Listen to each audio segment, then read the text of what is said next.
అందరికీ నమస్కారం. మన పల్లెటూరు సాంప్రదాయాల ఛానల్కి స్వాగతం. మేమైతే 6 నెలల ముందు అయితే ఈ టమోటా మొక్కను మా ఇంటికైతే తీసుకొచ్చాము. ఇప్పుడైతే 11 అడుగుల ఎత్తు అయితే పెరిగింది. ఈ చెట్టుకు మేము కేవలం ఓన్లీ ఆవు ఎరువు మాత్రమే యూజ్ చేసాము, అది కూడా స్టార్టింగ్లో ఎప్పుడో. ఇక్కడ సన్లైట్ కూడా చాలా తక్కువ పడుతుంది, సన్నగా మధ్యలో ఉంది కాబట్టి, ఆ ఇంటికి మధ్యలో ఉంది కాబట్టి సన్లైట్ చాలా తక్కువ పడుతుంది. అయినప్పటికీ కూడా చెట్టు చాలా బాగా పెరిగింది.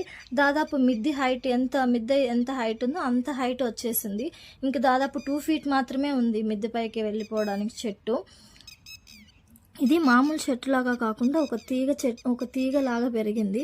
తీగ ఎలాగైతే పైకి అల్లుకుంటుందో అలాగా అయితే ఈ చెట్టు అయితే అల్లుకుంది. ఇంత పెద్ద టమోటా చెట్టును అయితే నేనైతే ఫస్ట్ టైం చూస్తున్నాను. మీరు ఎప్పుడైనా ఇలాంటి టమోటా చెట్టును చూసింటే ఖచ్చితంగా కామెంట్లో అయితే కామెంట్ చేయండి, మేము కూడా చూసాము అని చెప్పేసి. మీకు ఇలాంటి మంచి వీడియోస్ కోసం ఈ ఛానల్ని అయితే సబ్స్క్రైబ్ చేసుకోండి, లైక్ చేయండి, షేర్ చేయండి. మరిన్ని మంచి వీడియోస్తో మళ్ళీ నెక్స్ట్ టైం మీకు ఇంకా మంచి వీడియోస్ని ఈ ఛానల్లో అయితే తీసుకొస్తాము. మా పల్లెటూరి సాంప్రదాయాలు ఛానల్ని అయితే సబ్స్క్రైబ్ చేసుకోండి. Thank you.